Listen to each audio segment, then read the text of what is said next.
philosophical mission statement or of what is social media. People make the technology not only in the fundamental sense of discovery and invention, but also in the sense that they make it happen and that they contour it in ways that reflect our basic humanity. Our basic humanity is for better or for worse, however. It is vulnerable to context, circumstance, and interpretation. And so it is important to remember that Facebook is malleable and creates as many obligations as it does opportunities for expression. And that's what we're going to be talking about this afternoon. So let's talk about student development theory, and where I'm going to come out on this.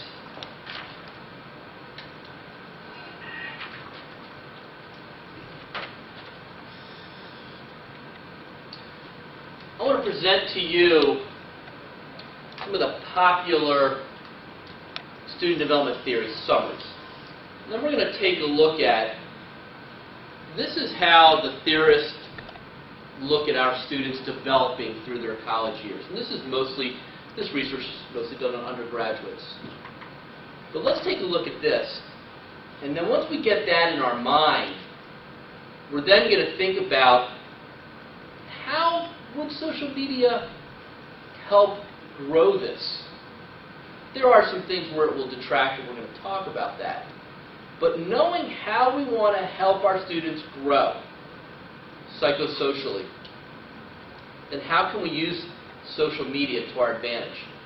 And as we talk with students and work with students, how can we focus them in that regard? So this lays our groundwork for how to positively use the social media, or what I present to be the way that we can positively use the social media. So the first one is Schlossberg's transition model. And Schlossberg states that there are four major sets of factors that influence a person's ability to cope with the transition. And what is college but a series of transitions for the student? The situation, the self, the support, and the strategies. Now think about what we've learned already about social media. The communications, the connections, that without people interacting on it, it doesn't exist. So, with the situation, can the student rely on that networking and contact to help grow in this area? Definitely in the self. Are they prepared for the transition? But can they communicate with others electronically that can help them with that transition? The support. Well, we heard a statistic that the average user on Facebook has 130 friends. Does that mean that's 130 supporters when they have any questions or problems as it relates here? And how they cope and manage? Is it instantaneous feedback? Is it instantaneous advice that helps them grow? I would say yes. I think the challenge would be also to say, well, are all these people telling them what to do so they're not thinking for themselves? Are they seeking not advice, but are they seeking clear-cut rules for how to proceed? Not thinking on their own. But knowing that it's out there, knowing that the social networking is out there, knowing that Facebook is out there, knowing this is how they learn and grow, then do we use it to our advantage? Okay, the next one is Chickering. This is a classic, although I would say it's a bit dated, but they still teach it in student development classes. 7 vectors of development theory: developing confidence, managing emotions, interpersonal relationships, understanding of a person for qualities they possess. Again, all of this I'm not going to read line by line, but I think we could take a look at all of this and say, how does that social networking help this grow? How can it help the student develop? Knowing this is how they move through development, how does the social networking help them? 3 more. Establishing the identity, developing a purpose, and developing integrity. So this one is very interesting. Because one thing that you look at, and we'll get to this in a study that was done, but when you look at social networking, you can find others like you.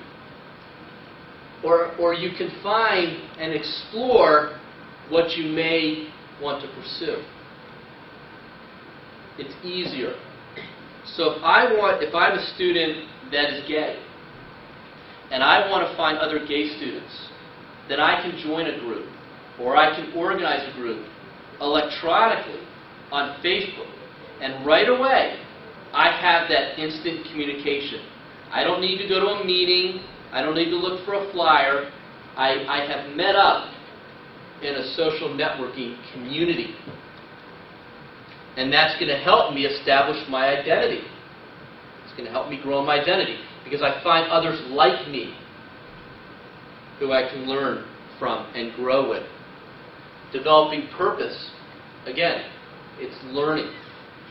It's asking advice. It's instant communication. And then developing integrity, one's beliefs, challenges. Let me just check my notes real quick. David, why can't regular email do that? Regular email, it can, but when you look at I don't have any information research-wise on that, but just in talking with students, regular email for the most part is one-on-one, and it's not as fluid. Whereas when you look at something like a Facebook, you're engaging with a community. You can have a one-on-one conversation with someone through dialogue, through sending them messages, or you can throw it out to the community. So, Ben Franklin throws it out to the community that they sign the Declaration of Independence and other people comment, rather than just an email that says, hey, I did this. And the thing about a Facebook, and we'll get to that later, the page, is that it's really is a dashboard for managing their daily life. Email doesn't do that. So being that they live in the electronic age, being that these are students that, who told the joke, that Al Hermsen, Director of Financial Aid, said he has to send a text to his son to get him to read his email. Okay? My son yesterday was looking for his Social Security card. So he texted me, where's my Social Security card? I texted him back. He says, it's not there. I texted him back. He's 16. They don't pick up the phone. That's how they communicate. So the social networking becomes their dashboard for their interpersonal communications. So if we can become part of their dashboard to engage with them and learn with them, then I say we're going to help them move along in their development. So the email is more of a one-on-one, hey, here's what you got to do communication. In a way, I almost look at this as being the modern-day pen pal. When we were younger, you had a pen pal. You wrote a letter, you put a stamp and sent it. Versus now, I get emails, I get Facebook messages from fraternity of brothers of mine, and that was what, 25 years ago? I would never write them a letter, they would never write a letter, but everybody's in this sort of Bucknell SAE community on Facebook. It's overwhelming, and it's one thing we have to talk about with our students. We'll talk about that later, because it is overwhelming. Sorry, I got on a long answer on that.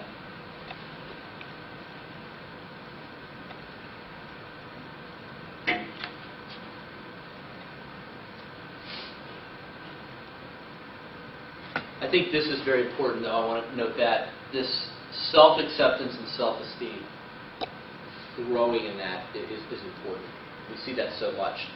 So if those communications can help that. This is my favorite, is Askin's theory of involvement. And it sort of goes along the lines of, I guess, what my line of work and working with students and the different activities we do. And Askin's theory of involvement is basically like, if you're involved, you're going to learn. And as you learn,